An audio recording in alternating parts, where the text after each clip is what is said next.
Selamat sore guys. Pada sore hari ini Demplot Babinsa Pesangan Kodim 011 Birun melaksanakan panen raya. Alhamdulillah bisa menggunakan kombin.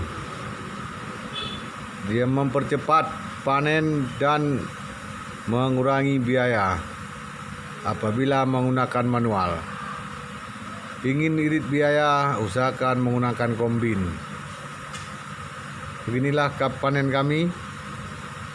Ya, sebelum panen air harus dikeringkan agar kombin bisa masuk ke dalam sawah. Sekian sekilas info. Semoga video ini bermanfaat untuk rekan-rekan yang ikut menontonnya. Assalamualaikum warahmatullahi wabarakatuh.